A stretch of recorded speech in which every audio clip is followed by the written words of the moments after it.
Space স্যুটটা হঠাৎ সাদা হয়ে গেল। ছেলেটি বুঝল তার শরীরে মৃত্যু ঝুঁকি বাড়ছে। সে হাতে দেখল একটি বিষাক্ত কাঁটা তার হাত কেটে ফেলছে। মুখ ফুলে উঠল, সামনে দৃষ্টি ঝাপসা হয়ে এলো। চিৎকার করেই সে বাবার কাছে সাহায্য চাইল। বাবা বলল, মেডিকেল কিট বের কর, ইঞ্জেকশন দাও। ছেলেটি প্রথম ইঞ্জেকশন দিল, দ্বিতীয়টার জন্য শক্তিও ছিল না। বাবা বলল, না দিলে মরে যাবে। সে মেঝেতে লুটিয়ে পড়েও শেষ শক্তিটা জোগাড় করে ইঞ্জেকশনটা দিতে পারল। এখনই ধাক্কা সামলানো গেল, কিন্তু রাত নামার আগেই আরেকটা ঝুঁকি ছিল। এই গ্রহে রাতের তাপমাত্রা অনেক কমে যায়। ছেলেটিকে 10 কিলোমিটার দৌড়ে তার স্পেস শিপে পৌঁছাতে হবে। হঠাৎ তাড়া করে সে শ্বাস নেয়ার যেসব তরল নল ভেঙে ফেললো, দুটোই ফেটে গেল। এবার নিশ্চিত সে সহজে জাহাজে পৌঁছাতে পারবে না। সেই কথা বাবার কাছে লুকালো। বাবা আগে থেকেই বুঝে গিয়েছিল। রাত হলে আকাশে বজ্রপাত হলো, ভয়ানক বৃষ্টি। ছেলেটি এক গাছের ছায়ায় লুকিয়ে কেবল ভোরের অপেক্ষায় থাকলো। সে ছোট, বাইরের কষ্ট সহ্য করার অভিজ্ঞতা নেই। শেষমেশ ঘুমে পড়ে গেল। ভোরে ঘুম ভেঙে আবার দৌড়ানো শুরু করলো। কিছু দূরে সে হাজার হাজার মরা বানর দেখলো। আশেপাশে কোনো প্রাণীর উপস্থিতি বোধ করে সে রাস্তা বদলায়, কিন্তু সেটাই বিপদের শুরু। সামনে ছিল গভীর এক খাদ। বাবা বলল,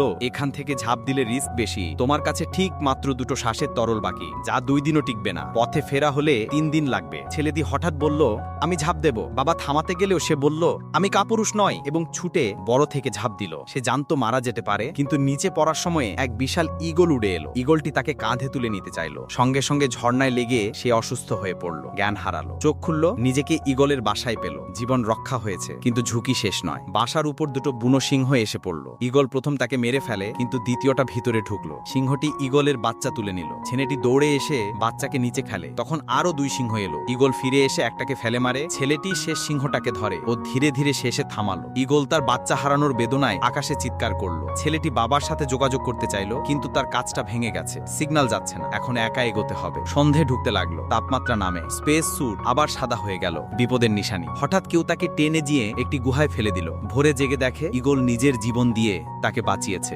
দুঃখ করার সময় নেই, দ্রুত ধ্বংসাবশেষের দিকে দৌড়াতে হবে। বাবা তাকে খুঁজছে, যোগাযোগ হচ্ছে না। ছেলেটি মাটি কেটে ভাঙা ধ্বংসাবশেষে পৌঁছে যায়। সে শ্বাস নেবার তারল বের করলো, রডার চালু করে সংকেত পাঠানোর চেষ্টা করলো।